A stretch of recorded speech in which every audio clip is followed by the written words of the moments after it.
بسم اللہ الرحمن الرحیم نحمده ونصلي على رسوله الكريم اما بعد فاعوذ بالله من الشیطان الرجیم بسم اللہ الرحمن الرحیم فمن شهد منكم الشهر فليصم وقال النبي صلى الله عليه وسلم من صام رمضان إيمانا واحتسابا غفر له ما تقدم من ذنبه أو كما قال عليه الصلاة والسلام آمنت بالله صدق الله العلي العظيم وصدق رسوله النبي الأمي الكريم ونحن على ذلك من الشاهدين والشاكرين والحمد لله رب العالمين اللهم صل على سيدنا ومولانا محمد وعلى آل سيدنا ومولانا محمد وبارك وسلم۔ قابل صد احترام بزرگوں اور دوستوں، اس سے پہلے 3 جمعہ میں آپ حضرات نے رمضان المبارک کا تعارفی خطبہ سماعت فرمایا ہے۔ آج کی مجلس میں بھی روزے داروں کی فضیلت کے متعلق کچھ باتیں آئیں گی، اور اس کے بعد اگلے جمعہ سے زکوٰۃ و صدقات کے عنوان پر انشاءاللہ خطاب ہوگا۔ آپ کو یہ بتلایا گیا تھا کہ رمضان المبارک کا مہینہ یہ برکتوں والا، رحمتوں والا، لطف و عنایت والا اور نیکیوں والا ہے۔ گویا اس مہینے میں اگر بندہ چاہے تھوڑی سی کوشش کر لے تو بے شمار اجر و ثواب کو وہ حاصل کر سکتا ہے، اور بندہ اگر یہ ٹھان لے کہ مجھے اپنے گناہوں کی معافی چاہیے ہی چاہیے، تو اللہ تعالیٰ کی رحمتیں اس قدر اس مہینے میں بندوں پر نچھاور ہوتی ہیں کہ اللہ تعالیٰ اپنے اس بندے کو معاف فرما دیں گے۔ قرآن و حدیث کی وہ باتیں جو آپ کے سامنے اس سے پہلے آ چکی ہیں، اسے آپ اپنے ذہن میں رکھیں، اور آج کی باتوں میں قرآن و حدیث کے جو دلائل آپ کے سامنے آئیں کہ روزے داروں کی کس قدر اہمیت اللہ کی نگاہ میں ہے، اسے بھی اپنے ذہن میں رکھیں، اور روزہ رکھنے کی جو توفیق آپ کو حاصل ہو رہی ہے اس پر اللہ کا شکر بجا لائیں۔ حضرت ابو ہریرہ رضی اللہ عنہ راوی ہیں، وہ روایت کرتے ہیں کہ اللہ کے رسول صلی اللہ علیہ وسلم نے ارشاد فرمایا کہ اللہ رب العزت نے اس امت کو 5 ایسی خصوصیات عطا فرمائی، اس امت کو 5 ایسی خوبیاں عطا فرمائی، اس امت کو 5 ایسے انعامات سے اللہ تعالیٰ نے نوازا ہے رمضان المبارک کی برکت سے، جو اس سے پہلی امتوں کو وہ انعامات نہیں نوازے گئے۔ وہ 5 انعامات کیا ہیں؟ مختصر آپ اسے سماعت فرمائیں تاکہ آپ کو اندازہ لگے کہ رمضان المبارک کا مہینہ پانا اور پھر اس میں روزے کی توفیق کا حاصل ہو جانا یہ کتنی بڑی سعادت کی بات ہے۔ اللہ کے رسول صلی اللہ علیہ وسلم نے پہلے انعام کا تذکرہ کرتے ہوئے یہ ارشاد فرمایا، خلوف فم الصائم اطیب عند اللہ من ریح المسک، کہ روزے دار کے منہ کی بو اللہ تعالیٰ کے نزدیک مشک و عنبر سے زیادہ پسندیدہ ہے۔ یہ کون سی بو ہے؟ جب روزے دار روزہ رکھتا ہے تو اس کا پیٹ پورا دن خالی ہونے کی وجہ سے خصوصاً شام کے وقت میں ایک قسم کی بو پیدا ہوتی ہے جس کو دوسرا آدمی کبھی کبھی محسوس کرتا ہے، اور اگر دوسرا محسوس نہ کرے تو روزہ رکھنے والا اپنے اندر خود وہ کیفیت محسوس کرتا ہے۔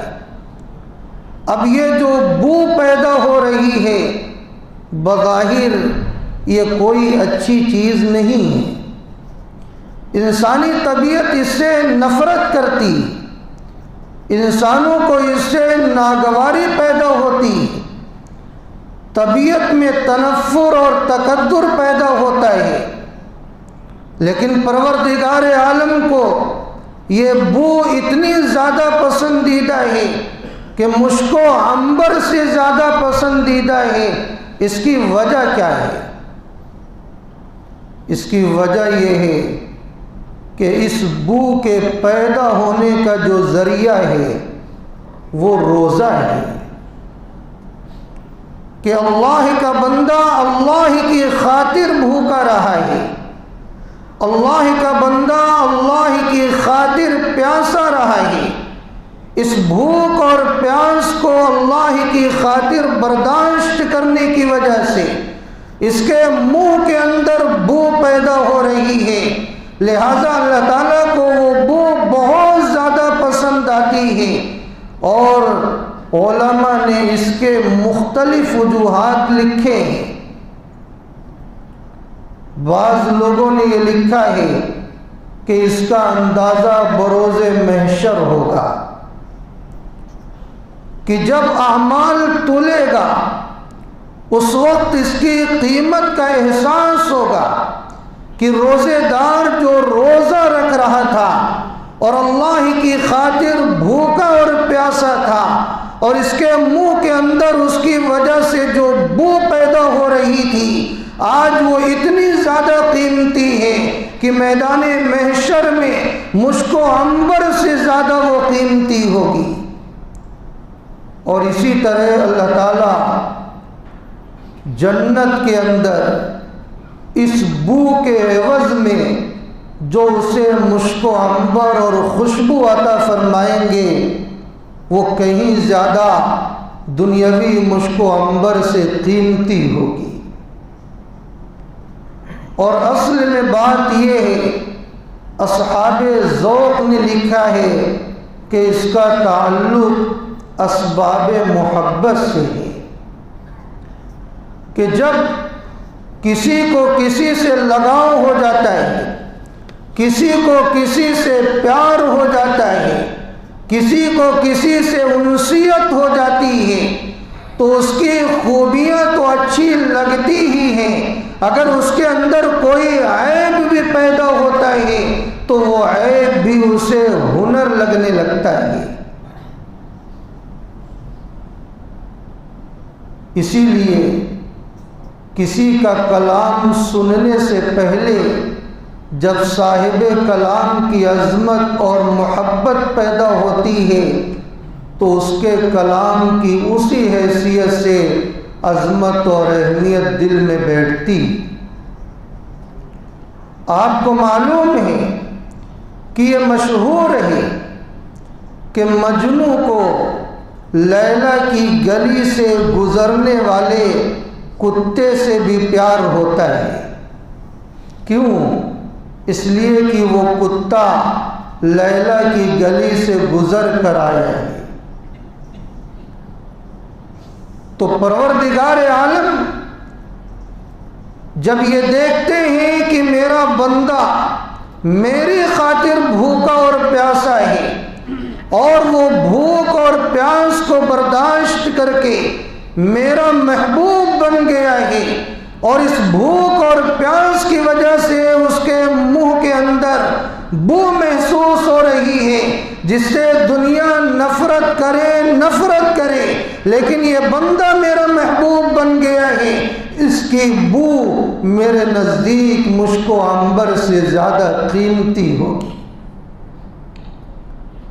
تو یہ پہلا انعام ہے جو اللہ تعالیٰ نے اس امت کو عطا فرمایا۔ دوسرا انعام وَتَسْتَغْفِرُ لَهُمُ الْحِيتَانُ حَتَّى يُفْطِرُوا، کہ سمندر کی تاریکیوں میں رہنے والی مچھلیاں روزے داروں کے لیے دعائے مغفرت کرتی ہیں یہاں تک کہ افطار کا وقت ہو جائے۔ یہ اصل میں آخری حد کو بیان کیا گیا ہے۔ مقصد یہ ہے کہ روزے دار وہ خوش نصیب بندہ ہے کہ اللہ کی جتنی مخلوقات ہیں سب مخلوقات اس بندے کے لیے دعائے مغفرت کیا کرتی ہیں اور اس سے محبت کیا کرتی ہیں۔ حدیث پاک میں آتا ہے کہ جب کوئی بندہ اللہ کا محبوب بن جاتا ہے تو پروردگار عالم حضرت جبرائیل علیہ السلام سے کہتے ہیں کہ یہ بندہ میرا محبوب ہے، تم اس سے محبت کرو، اور آسمانوں میں اس کا اعلان کر دیا جاتا ہے، ہر طرف چرچا ہوتا ہے کہ فلاں بندہ اللہ کا محبوب ہے، لہذا اس سے محبت کی جائے۔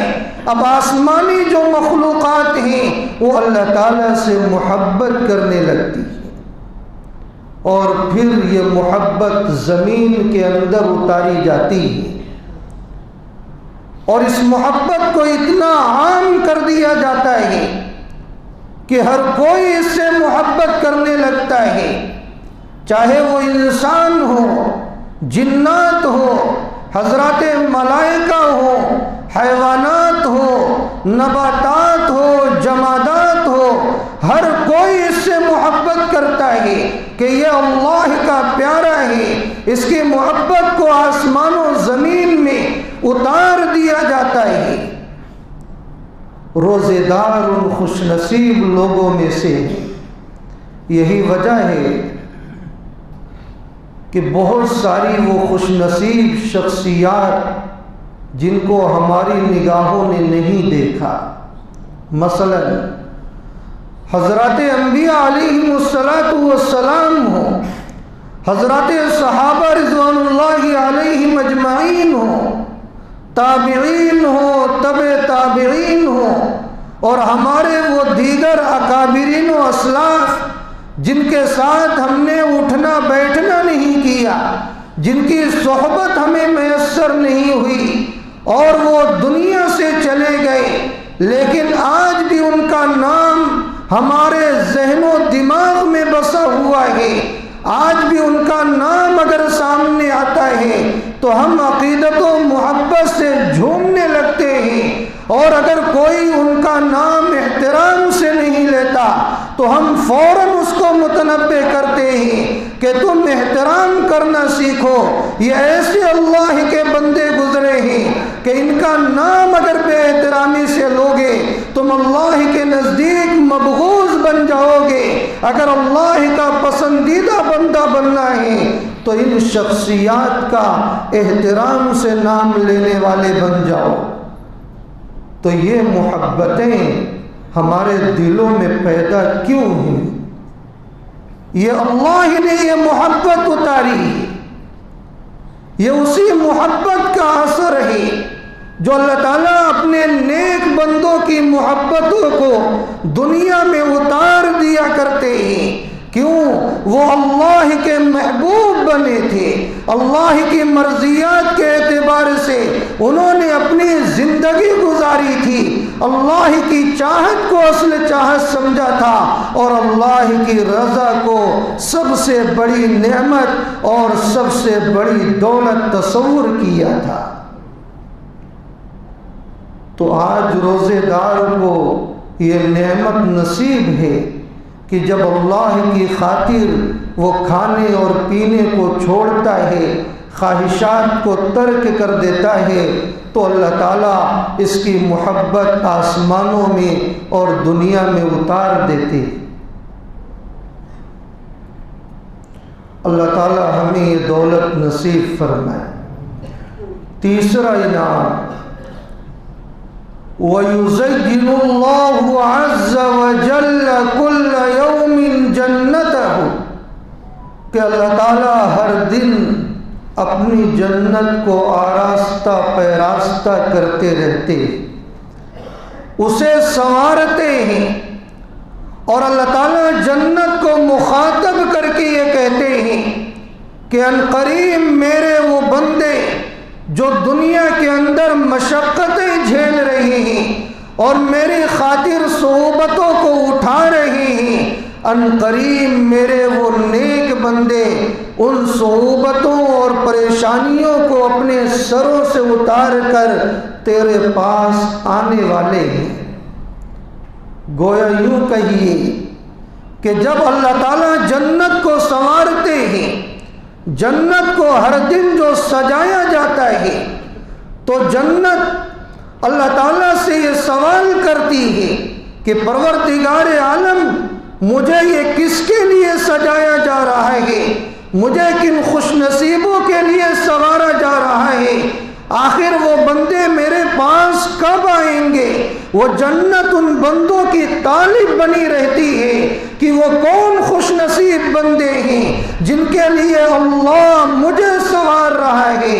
اللہ تعالیٰ اس جنت کو تسلی دیتے ہیں کہ سکون رکھ، صبر رکھ، میرے وہ خوش نصیب بندے، میرے وہ نیک بندے دنیا کے جھمیلوں سے نکل کر عنقریب تیرے پاس آنے والے ہیں۔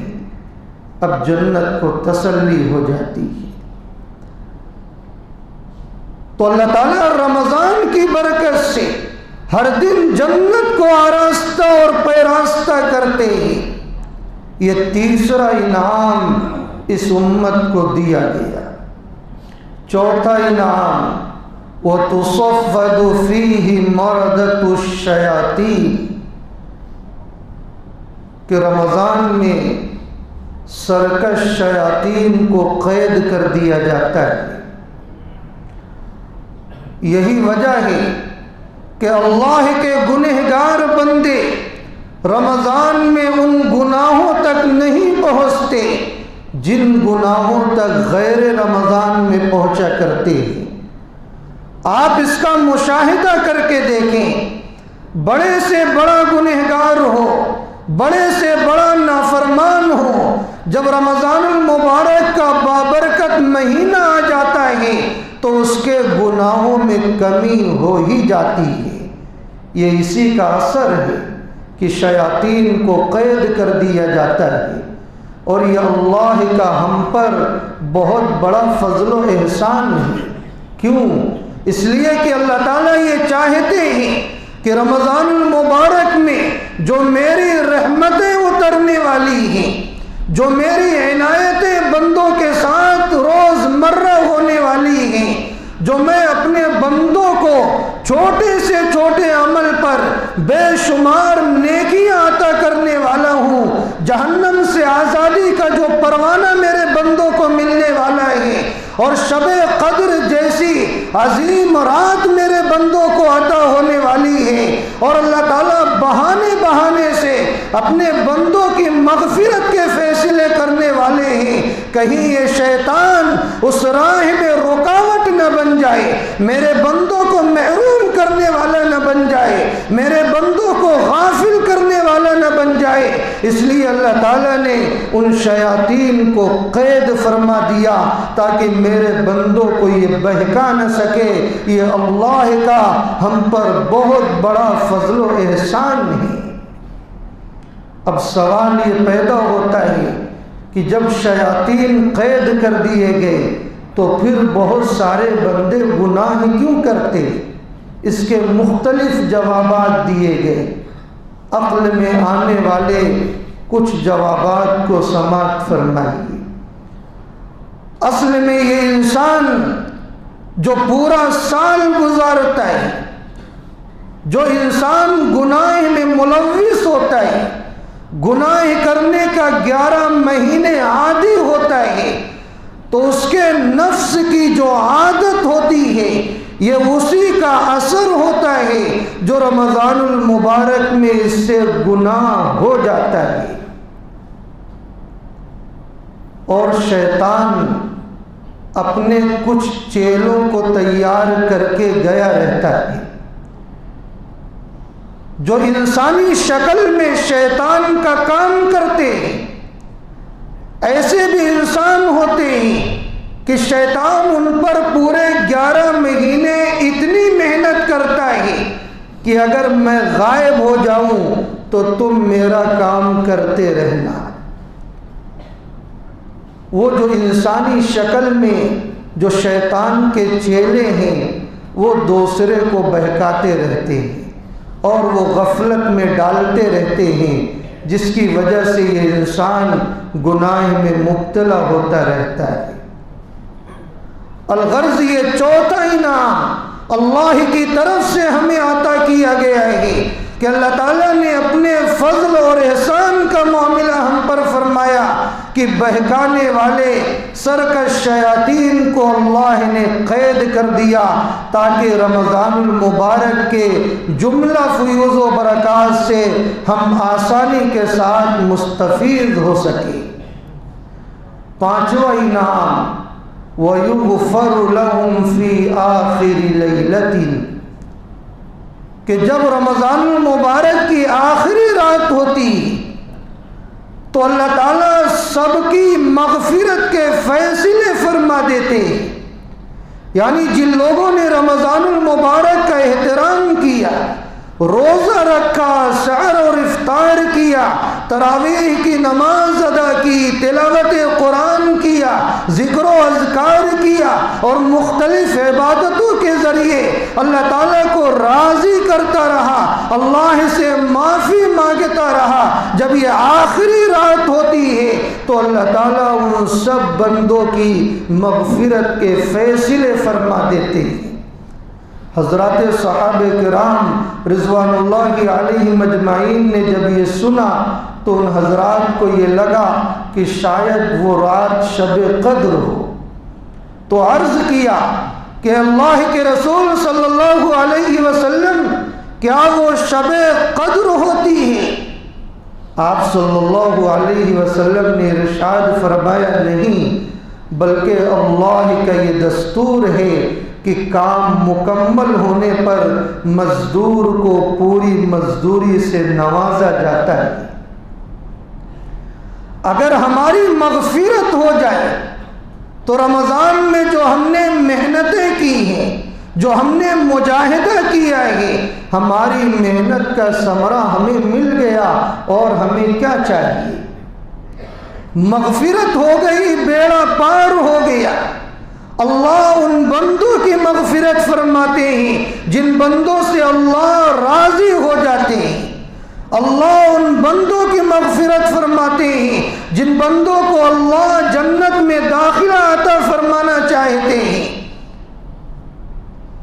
تو محنت کا ثمرہ ہمیں مل گیا، اللہ تعالی ہم سب کی مغفرت فرمائے۔ تو یہ 5 انعامات ہیں جو اس امت کو عطا کیے گئے۔ دعا کریں اللہ تعالیٰ ان انعامات کی ہم سب کو قدر کرنے والا بنائے۔ ایک دوسری حدیث ہے، حضرت ابو ہریرہ رضی اللہ عنہ بھی اس کے راوی ہیں، وہ روایت کرتے ہیں کہ اللہ کے رسول صلی اللہ علیہ وسلم نے ارشاد فرمایا کہ بنی آدم کا ہر عمل جو اس کا عوض اسے دیا جاتا ہے، اس کے ہر عمل پر جو اجر و ثواب عطا کیا جاتا ہے وہ 10 گنا سے لے کر 700 گنا تک عطا کیا جاتا ہے۔ لیکن آگے ارشاد فرمایا، حدیث قدسی ہے، الا الصوم فإنه لی وأنا أجزی بہ، لیکن روزہ کو اس تحدید سے مستثنی کیا گیا، یعنی روزہ کا جو اجر و ثواب ہے اللہ تعالیٰ نے اس کو محدود نہیں فرمایا، بلکہ اس کا اجر و ثواب اللہ تعالیٰ اپنی شایان شان اپنے بندوں کو عطا فرمائیں گے۔ اس لیے ارشاد فرمایا کہ یہ روزہ میرے لیے ہے اور میں ہی اس کا بدلہ عطا کروں گا۔ روزہ میرے لیے ہے، کیوں ارشاد فرمایا؟ اس کی بھی مختلف وجوہات ہیں۔ ایک وجہ تو یہ ہے کہ روزہ رکھنے والا جب روزہ رکھتا ہے تو اللہ کی صفت کے ساتھ اس کا تشبہ ہوتا ہے، دیگر عبادتوں کو یہ خصوصیت حاصل نہیں۔ روزے دار جب بھوکا رہتا ہے، پیاسا رہتا ہے اور خواہشات نفسانی سے روکا رہتا ہے تو گویا وہ اللہ کی صفت کے ساتھ مشابہت اختیار کرتا ہے، کیونکہ اللہ کھانے سے پاک ہے، اللہ پینے سے پاک ہے اور اللہ کو بیوی کی ضرورت نہیں، اللہ تعالیٰ خواہشات نفسانی سے پاک ہے۔ تو روزے دار اس صفت کے ساتھ مشابہت اختیار کرتا ہے، اس لیے اللہ تعالیٰ کو یہ بہت زیادہ پیارا لگتا ہے، اس لیے اللہ تعالیٰ شانہ نے یہ ارشاد فرمایا کہ روزہ میرے لیے ہے۔ اور دوسری وجہ، ہم دیگر عبادتوں کو دیکھیں تو دیگر عبادتوں کی مخصوص صورتیں ہیں جس کا آدمی احساس کرتا ہے۔ مثلا کوئی آدمی نماز پڑھ رہا ہے تو نماز پڑھتے ہوئے جو اس کے افعال و ارکان ہیں وہ آدمی کی نگاہ میں آتے ہیں کہ یہ قیام کر رہا ہے، رکوع کر رہا ہے، سجدہ کر رہا ہے۔ اور اسی طرح جب آدمی حج کرتا ہے تو بھی اس کی مخصوص صورتیں انسان کو نظر آتی ہیں اور اس کا احساس انسان کرتا ہے کہ احرام پہنے ہوئے ہے، طواف کر رہا ہے، سعی کر رہا ہے، وقوف عرفہ کر رہا ہے، وقوف مزدلفہ کر رہا ہے، رمی جمار کر رہا ہے، یہ ساری چیزیں اسے نظر آتی ہیں۔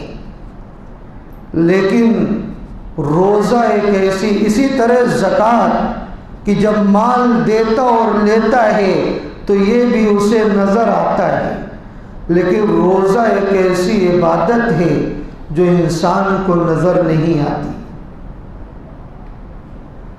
اگر غیر روزے دار جو روزے سے نہیں ہے کسی کو جھوٹ بول دے کہ میں روزے سے ہوں تو سامنے والا پتہ نہیں لگا سکتا کہ یہ جھوٹ بول رہا ہے۔ اسی طرح روزے دار چپکے سے جا کر کلی کرنے کے بہانے سے اگر وہ چند قطرے اپنی حلق کے نیچے اتار کر اپنے دل کو تسکین پہنچا لے تو کوئی یہ نہیں کہہ سکتا کہ اس کا روزہ ٹوٹ گیا یا وہ پتہ لگا لے۔ جب آدمی بتلاتا ہے کہ بھائی میرا روزہ ہے تب انسان کو معلوم ہوتا ہے کہ ہاں اس کا روزہ ہے۔ تو دیگر عبادتوں میں ریاکاری ہو سکتی ہے، ریاکاری اور دکھلاوے کا زیادہ احتمال ہے۔ ہو سکتا ہے یہ نماز لوگوں کو دکھلانے کے لیے پڑھ رہا ہو سکتا ہے یہ حج اور عمرہ لوگوں کو دکھلانے کے لیے کر رہا ہو، لیکن روزہ ایک ایسی عبادت ہے جس میں ریاکاری کا زیادہ احتمال نہیں ہوتا ہے، اس میں اخلاص بہت زیادہ ہوتا ہے، اس میں للہیت بہت زیادہ ہوتی ہے، اس میں استحضار خداوندی بہت زیادہ ہوتا ہے، روزے دار کو معرفت خداوندی بہت زیادہ حاصل ہوتی ہے۔ اس لیے اللہ تعالیٰ نے یہ فرمایا کہ روزہ میرے لیے ہے اور میں اس کا بدلہ عطا کروں گا۔ بعض نسخوں میں یہ ہے وَأَنَا أُجْزَى بِهِ، کہ میں بدلے میں اسے مل جاؤں گا۔ یہ میں نے اس کے مضمون کو بیان کیا ہے، ترجمہ نہیں کیا۔ ترجمہ تو اس کا یہ ہوگا جو صیغہ مجہول کے ساتھ ہے کہ میں اس کے بدلے میں دیا جاؤں گا۔ اسی لیے محققین نے یہ لکھا ہے کہ پہلا والا جو نسخہ ہے وہ زیادہ بہتر ہے، انا اجزی بہ، اور دوسرا نسخہ جو اجزا بہ والا ہے، گرچہ لوگ یہ ترجمہ کر دیتے ہیں کہ میں اس کے بدلے میں مل جاؤں گا، لیکن عربیت سے واقف حضرات یہ جانتے ہیں یہ مجہول کا ترجمہ صحیح نہیں ہے۔ مجہول کا ترجمہ یہ ہوگا کہ میں بدلے میں دیا جاؤں گا، اور ظاہر سی بات ہے کوئی اللہ تعالیٰ کو روزے کے عوض میں بدلے میں دے، یہ اللہ کی شایان شان نہیں ہے۔ لیکن جو مضمون بیان کیا جاتا ہے فی نفسہ وہ مضمون صحیح ہے کہ میں روزے دار کو مل جاؤں گا، تو یہ بڑی اچھی بات ہے کہ روزے دار کو اللہ تعالیٰ مل جائے، اس سے بڑی دولت اور کیا ہو سکتی ہے۔ ہارون رشید نے ایک مرتبہ اپنے درباریوں سے کہا کہ جسے جو چیز پسند ہو وہ اپنا ہاتھ اس پر رکھ دے، تو ہر ایک نے اپنے مزاج اور ذوق کے اعتبار سے مختلف اشیاء پر اپنے ہاتھ کو رکھا، لیکن ایک بادی تھی، اس نے ہارون رشید کی کمر پر ہاتھ کو رکھ دی۔ اس نے پوچھا کہ آخر اس کی وجہ کیا ہے؟ لوگوں نے تو مختلف اشیاء پر اپنے ہاتھ کو رکھا ہے اور تم نے میرے اوپر ہاتھ رکھ دیا ہے، اس کی وجہ کیا ہے؟ تو اس نے یہ جواب دی کہ جب مجھے آپ مل جائیں گے تو ساری دیگر نعمتیں بھی مجھے مل جائیں گی۔ تو جسے اللہ تعالیٰ مل گئے اسے ساری نعمتیں مل گئی، اس لیے کہ اللہ کی رضا یہی سب سے بڑی دولت ہے، وَرِضْوَانٌ مِّنَ اللَّهِ أَكْبَرُ، اللہ تعالیٰ ہی کو پانے کی کوشش کرنا چاہیے۔ یہ روزہ یہ سرکاری چیز ہے، اس لیے اس کی قدر کرنی چاہیے۔ اللہ تعالیٰ نے فرمایا کہ یہ روزہ میرے لیے اور میں ہی اس کا بدلہ عطا کروں گا، تو گویا یوں کہیے کہ یہ روزہ سرکاری چیز ہے، لہذا اس کی قدر کرنے والا اللہ کا محبوب ہوگا اور ناقدری کرنے والا بہت بڑا مجرم ہوگا۔ سرکاری چیز کی قدر کیوں کرنی چاہیے؟ ایک لطیفے کے ذریعے آپ اس کی حقیقت کو سمجھیے۔ ایک مرتبہ ایک بادشاہ نے اپنے وزیر سے کہا کہ بتلاؤ کون سی قوم زیادہ عقل مند ہے اور کون سی قوم زیادہ بے وقوف ہے۔ وزیر نے بتلایا کہ فلاں قوم زیادہ عقل مند ہے اور فلاں قوم زیادہ بے وقوف ہے۔ تو بادشاہ نے کہا اس کو ثابت کرو۔ وزیر نے کہا کہ اچھا میں ابھی ثابت کیے دیتا ہوں۔ تو جو بے وقوف قوم تھی ان میں سے ایک آدمی بے وقوف کو بلایا اور وزیر نے کہا کہ اچھا تم یہ بتاؤ کیا تم اپنی داڑھی مجھ سے بیچو گے؟ تو بے وقوف آدمی کہنے لگا کیسی بات کرتے ہو، میں اپنی داڑھی تم سے بیچ دوں؟ یہی داڑھی کی وجہ سے تو لوگ مجھے ثقہ سمجھتے ہیں، لوگ مجھ پر اعتماد کرتے ہیں، اور اسی وجہ سے میری تجارت خوب چلتی ہے اور میں بہت زیادہ نفع کمایا کرتا ہوں، یہی تو اعتماد کی وجہ ہے، اور تم کہتے ہو داڑھی بیچ دو۔ تو وزیر کہنے لگا اچھا، تم جتنا نفع کماتے ہو میں اتنا نفع تمہیں دے دیتا ہوں، تم داڑھی مجھ سے بیچ دو۔ وہ بیوقوف آدمی کہنے لگا اب تو ٹھیک ہے، پیسہ لے لیا، داڑھی مڈوا دی اور وزیر کے حوالے کر دیا اور اپنے گھر پہنچا۔ جب بیوی نے اپنے شوہر کی ایک کیفیت دیکھی تو بیوی کہنے لگی تمہیں کیا ہو گیا، تم نے داڑھی مڈا دی۔ وہ بیوقوف آدمی کہنے لگا میں جتنا نفع کمایا کرتا تھا اس کے عوض میں نے داڑھی بیچ دی۔ بیوی کہنے لگی بیوقوف، تو نے داڑھی بیچ دی، پیسہ لے لیا، لیکن جو اعتماد مارکیٹ میں تمہارا تھا وہ اب کہاں سے لاؤ گی؟ تم نے اعتماد کو پامال کر دیا۔ بیوقوف آدمی کہنے لگا اچھا ایسی بات ہے۔ وہ پھر وزیر کے پاس واپس آیا اور اسے پورا پیسہ دیا اور یہ کہنے لگا مجھے داڑھی نہیں بیچنی، مجھے اپنی داڑھی واپس چاہیے، اور وہ کٹی ہوئی داڑھی لے کر گھر پر واپس آئے۔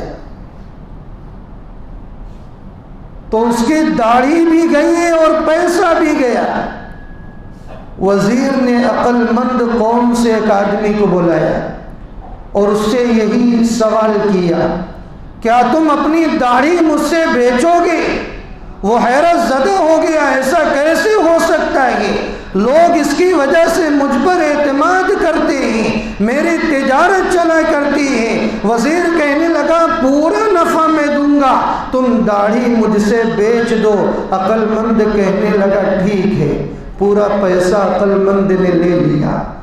جب نائی داڑھی موڑنے کے لیے آیا تو وہ عقل مند آدمی کہنے لگا کہ اے درباریوں سنو، پہلے یہ داڑھی میری تھی، لیکن اس وزیر نے بادشاہ کے لیے اس داڑھی کو خرید لیا ہے اور میں نے اس کا عوض لے لیا ہے۔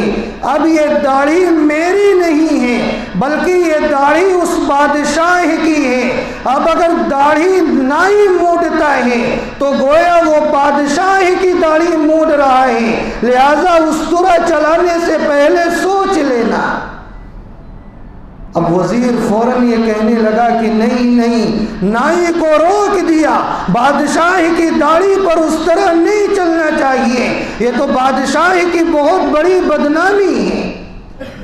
اب بادشاہ نے اس داڑھی کی حفاظت کے لیے ماہانہ مقرر کیا کہ تم اس داڑھی کی حفاظت رکھنا، اس میں تیل وول اچھے سے ڈالتے رہنا اور اتنا پیسہ تم مہینے کا لے لینا، اس لیے کہ یہ داڑھی میری طرف منسوب ہو گئی۔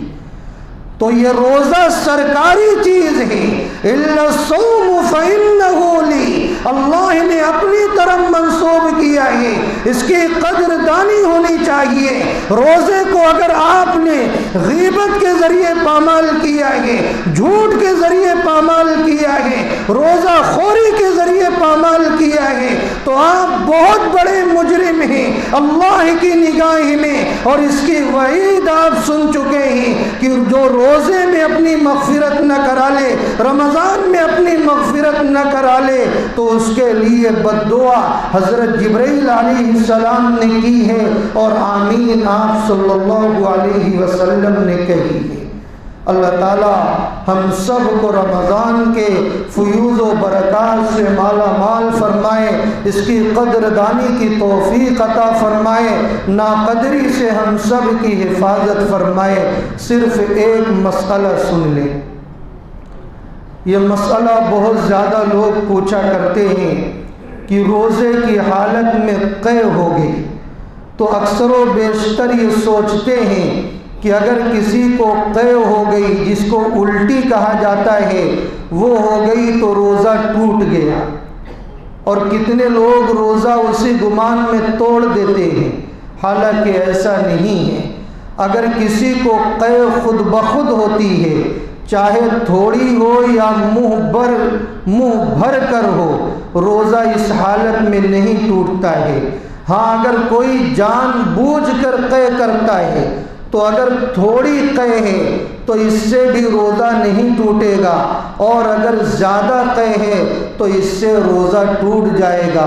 اور ایک مسئلہ، ناپاکی کی حالت میں اگر کسی نے سحری کر لی، جیسے رات میں سویا احتلام ہو گیا، یا رات میں بیوی کے ساتھ صحبت کی اور پھر اسی حالت میں اس نے سحری کر لیا، روزے کا آغاز کر لیا، تو اس کے روزے کا آغاز صحیح مانا جائے گا یا نہیں مانا جائے گا؟ تو اس کا جواب یہ ہے کہ روزے کا آغاز صحیح مانا جائے گا۔